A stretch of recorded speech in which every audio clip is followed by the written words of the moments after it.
Sister kicked me out of her engagement dinner in front of everyone, then billed me 2400.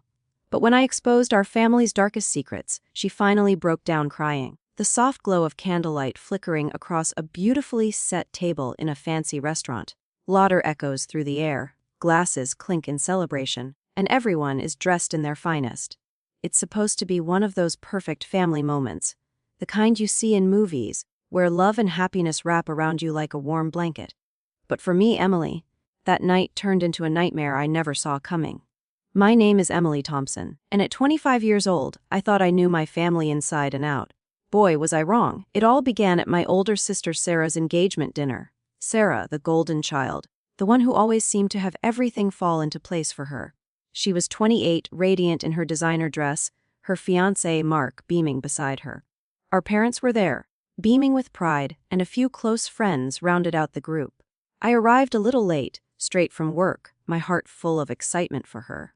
Little did I know, that evening would unravel secrets buried deep in our family's past, secrets that would shatter my world and force me to seek a revenge that changed everything. As I walked in, smiling, ready to hug everyone, Sarah's eyes locked onto mine. But instead of warmth, there was something cold, something I couldn't quite place.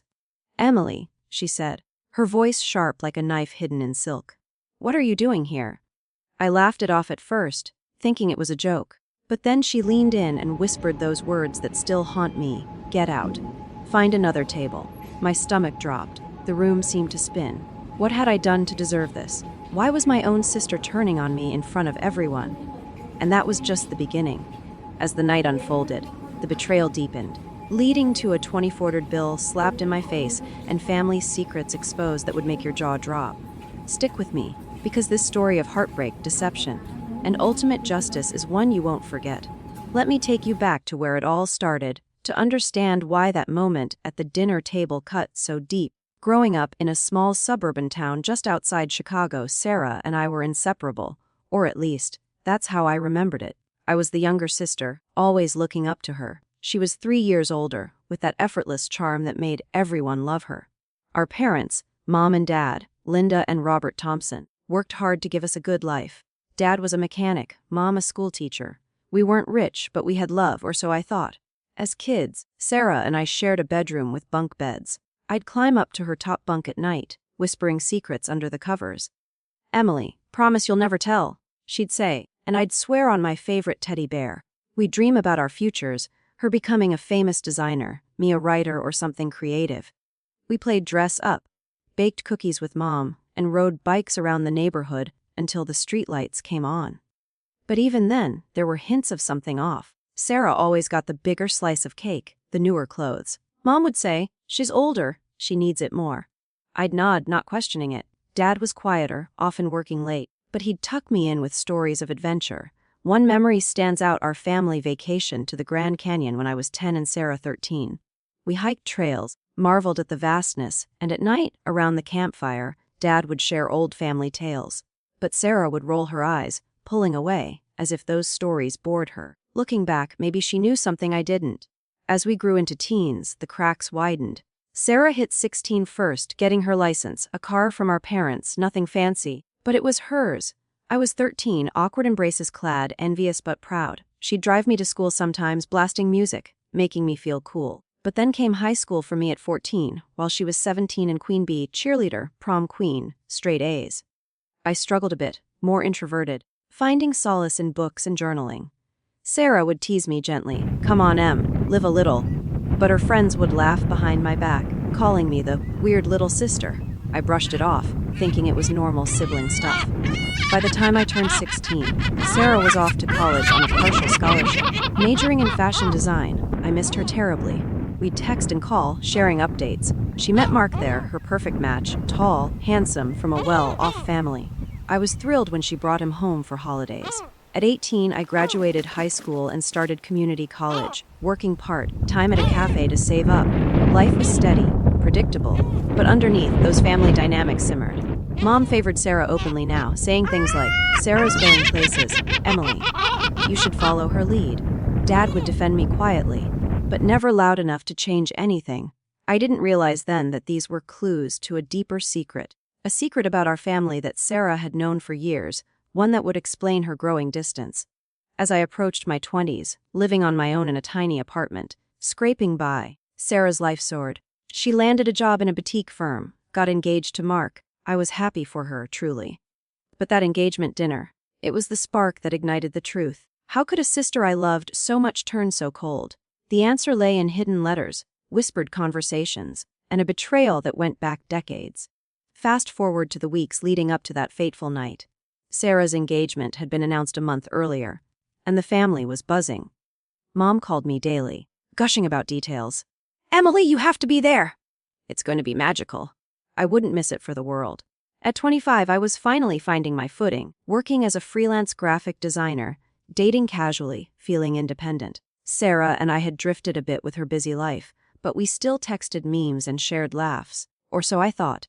The dinner was set at La Belle Vie, an upscale French restaurant downtown, elegant chandeliers, white tablecloths, the works.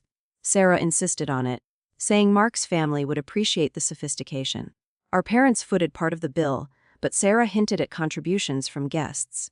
"It's a celebration, Em. Everyone pitches in," she said over the phone. I agreed, budgeting $200 from my savings. I even bought a new dress, simple but flattering, navy blue to match the theme. The day arrived December 20th, just before Christmas. Snow dusted the streets, adding a fairy tale vibe. I drove over, heart light, gift in hand, a personalized necklace for Sarah with our birthstones. Pulling up, I valet parked, tipping what I could afford.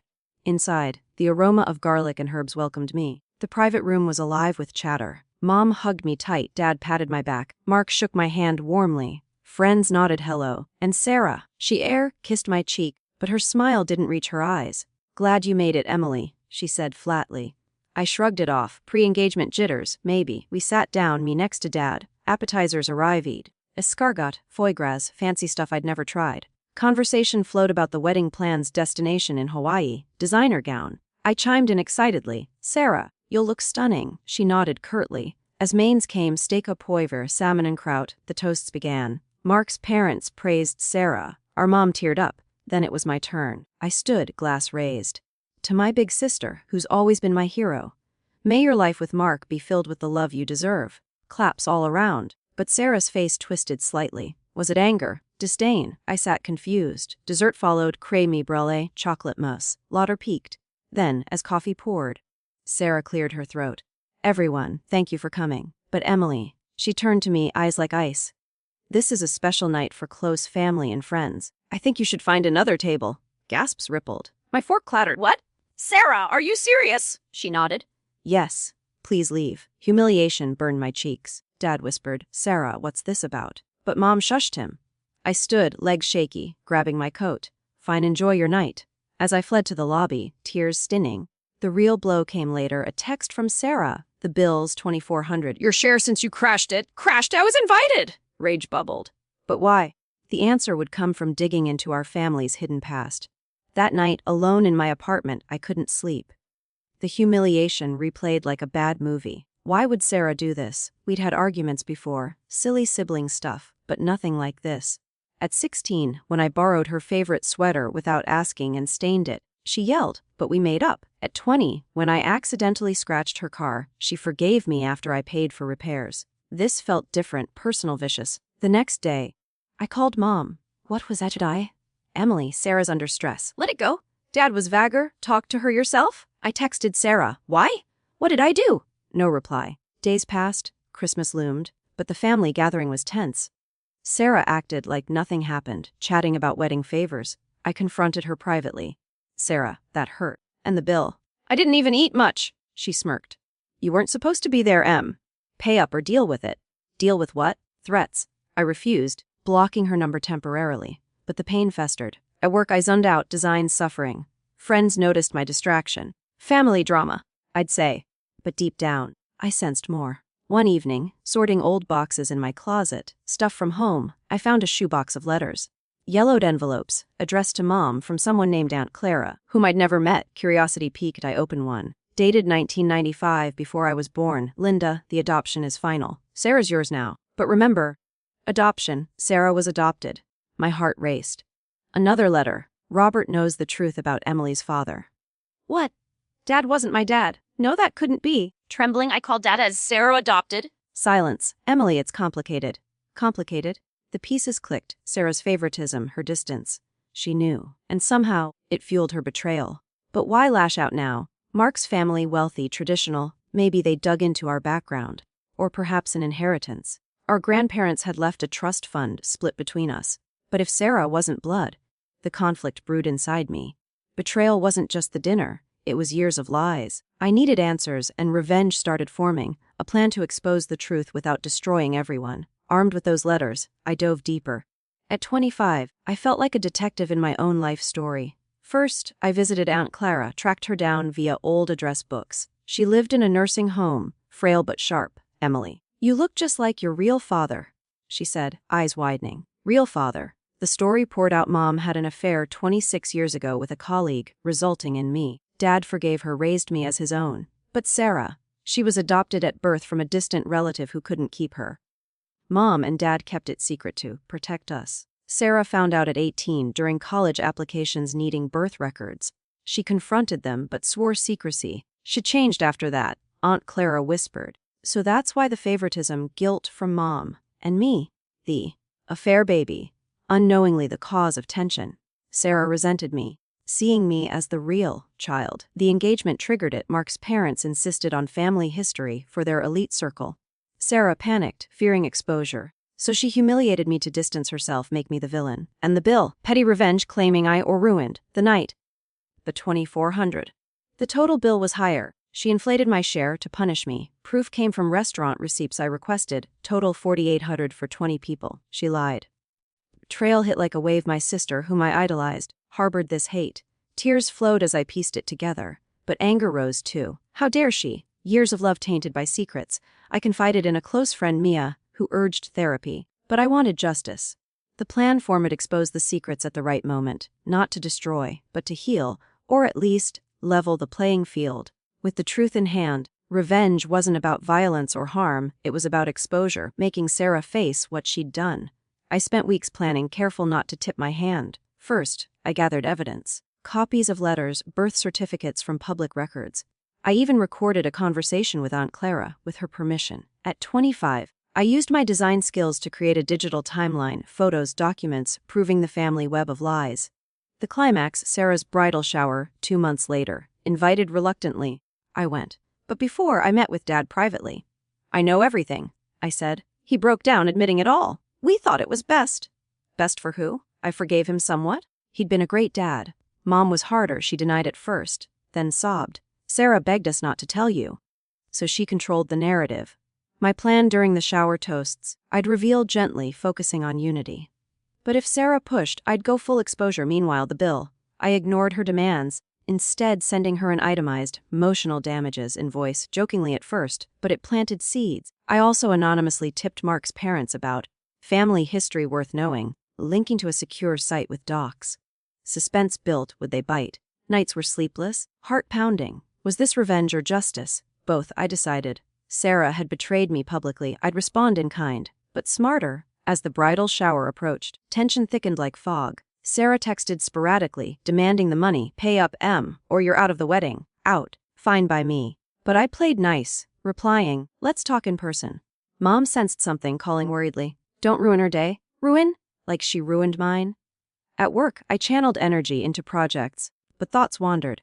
Flashbacks hit our 16th birthday parties, hers lavish, mine modest. Now it made sense, guilt compensation. At 22, when I struggled with rent, Sarah loaned money but charged interest. Petty. Friends noticed my edge. Mia advised, be careful, Revenge can backfire. But the hurt fueled me. A week before the shower, Mark called unexpectedly. Emily, is there something I should know about your family? My tip worked. I feigned innocence. Ask Sarah. He sounded concerned. Sarah confronted me via voicemail. What have you done? Curiosity piqued. Would she crack? The night before, I rehearsed my speech, heart racing.